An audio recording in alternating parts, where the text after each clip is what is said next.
चौड़ा करे के चाहिए वो जो मुद्दे वाला लोग अपने अपने के कहेला का ब्राह्मण है राजपूत है या बुनियार है सुधीर तीन हमारा कुछ ना बेटाई बनिया थे जोर है हमारा मालूम है कि समाज हमारा ठीक जगह हमारा बाबूजी के जराई लगा वो हमरों के जराई हमारा केहू से डरा ना लगे आजो जब हम नहीं आ रहा तो कितना लोग अलग खा रहा अनिया बक्सर तो हमारे एगो घोपरास कूद गइल हमरा गाड़ी पे घोपरास हमरा के कितना नुकसान पहुंचा देलक वो हम खुदे नहीं की जानो लेकिन लड़का बच गइल बारन सब साथ ही बारन सब पर चुन्नू भैया बीर बहादुर सिंह बघेल आर्यन उन्हीं के पंप पे अपने गाड़ी लगा दी है अब एजा से औरंगाबाद जाता नहीं शुरू कर दिले बनी जौन होखेला उ होई डरैला के काम नहीं के हमारा कुछ चाहिए ना जरा चाहिए ले ले हो हमारा एक को चाहिए तो के प्यार अब पहल का इस्तीफा हम अपना परिवार से मंगले नहीं अपना भाई से अपना चाचा से ओकरा बादे समाज में गई नहीं लेकिन हाई गावे वाला लोग कहेला कि हिट हो या फिट होई बाप साला कुछ ना होई चूहा साला तोरा ऐसा फिट आई मनोरंजन करा लोगी समर्थन कर खाली गाना सुने वाला लोग के लेकिन समाज में हमनी का हक के जब मारे वाला लोग अगर जब पैदा हुई ओकरा के मिटावे का भी चपता रखता नहीं हम चाहे विधायक एमपी हो कि चाहे ना लेकिन हमनी के समाज के जो विरोध करी चाहे बक्सर हो को चाहे इंडिया के कोनो कोना हो को सुधीर सिंह कालो होगा बोलियो हम बहारे कौनो मौका के दम ना लखा 140 पर 73 गो और जितना हारमोनिया बजा के ए हे करल रे तोरा हे के डरा दियो तो के पैदा करले बड़ी आ तोरा से फेमस बन रे तो टीआरपी से हमार बाप जेल में मर गइल एगो बड़का बाप हमार जेले में मारल हमहू जेले में जाए तोरा कान में दम नहीं के गांव की बात सारा बोले के बड़ा चुप हो गइल जहां बोले का लगा एगो त हे रे काची कहेगा हम हेगा कोई नहीं हेगा करे बेगा पूरा आवाज लगाई दी हां भाई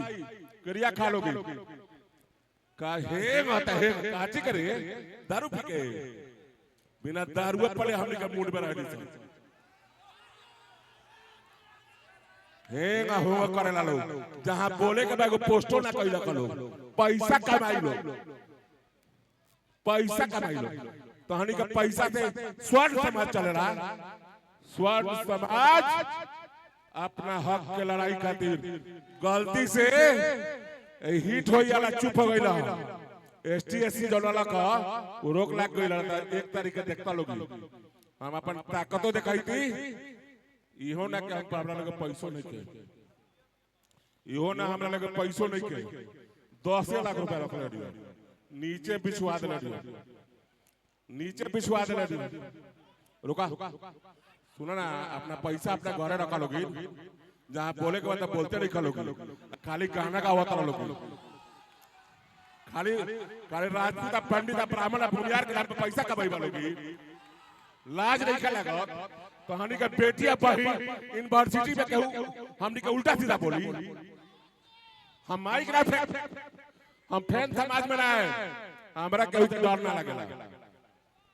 जिया ताली तो जिया ताली ये फिट हो ये हिट हो कालू लाग आई देखा आईटीबी के लड़का बैठल बा सब आईटीबी पुलिस में मारत का ठीक कहनी हम केहू से दोस्तिया ना करे दी केहू के गलत ना कहे दी आ जे गलत कही ओकरा के छोड़बा ना करत हम कहनी नेशनल न्यूज पे बैठ के मरे के बेरा स्वर्ण समाज आवेला तो 33% बॉर्डरों पर अच्छा लेला लोगी था जब हम के कटा गई से उ आरक्षणवा के ली हो भाई लेबो हमनी के मुंह के बेरा हमनी का उठे आ जिए के बेरा तो हमनी के पूरा हिंदुस्तान दे दरी सर गाड़िए देबल अभियो तो सुधार जा लोगी हमने के मरल पसंद करब सब, लेकिन झुकल पसंद ना करब सब। जे झुक जाई वो राजपूत पंडित भुंजार ना, हमने के जियल पसंद करब सब, कहियो जियब सब। आ जे हमने के हक के लड़ाई ना लड़ल उ साला मौगा, चाहे वो हमार भाई का है, चाचा का है ना, जे ना लिखलक दीपू, ये दीपू ना हमार भाई, हमने के रोड लड़े नहीं सब। भाई हमारे तो समर्थन ना देता लोग तो हाथरा ढकार के थोड़े बोल देते। ये बक्सर जिला में बोलता नहीं, कौनो जिला ना, यूपी को चाहे ना, ये माइक कहियो बाजी आई पड़ता था कातना शासन देखनी हो।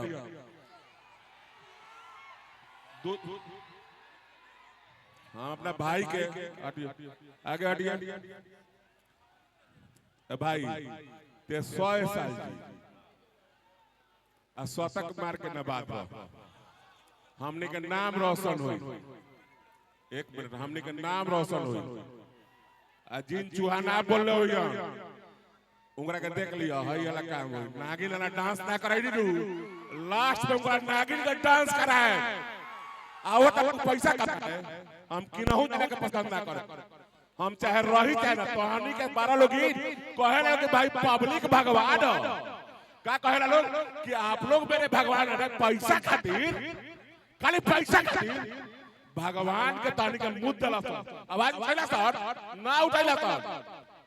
हमने के बर्बाद हो गई सर। लेकिन हम जिया तारी, चिंता मत करियो लोग। लाश गिरला के बाद बिहार में केहू आवाज उठा